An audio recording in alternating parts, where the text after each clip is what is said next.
So we now have our degrees, and how has it changed us, Kathryn? You know, I went from graduating to a few months later running a law firm, and I went from there to a global law firm, and then I went from there to the Obama administration. And if you had told me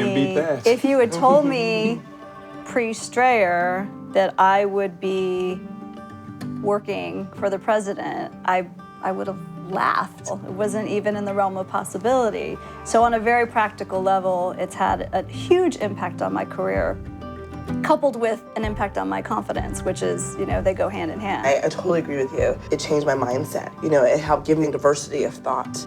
And I truly believe that without my degree, I mean, I would have a great career, but I think I have a better career.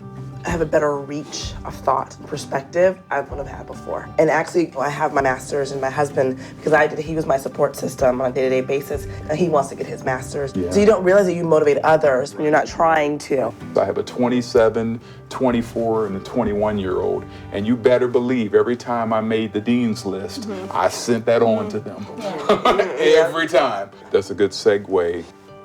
Legacy. I really believe I changed the course of my family.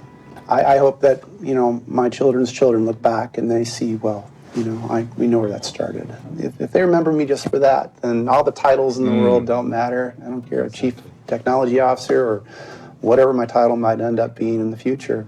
It doesn't matter. That's my legacy I hope I can leave for my family. I think you just said the best words, you know, to end this. Through Strayer, we've been able to change our future generations. A couple of years ago, well, back in 2008, I actually lost my grandmother to cancer.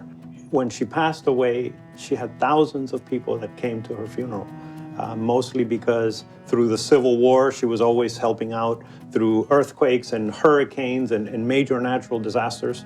And I felt really challenged. But long story short, we've been going back to Nicaragua for 5 years, and we built a school. We have 250 kids in a K through 6th grade program. That's awesome. Kids were walking about 8 miles round trip to go back and forth to school. So there wasn't a school nearby. So many of the kids were just not in the school system. My wife and I are actually going back to Nicaragua for our first graduating class. So it's extremely rewarding. But besides that's legacy. Well, you really have not lived until you have done something for someone who cannot pay you back. That's the best of what an education can do for you. We're all called to lead at some level. We're all called to be leaders, and we all have an opportunity to impact the lives of others.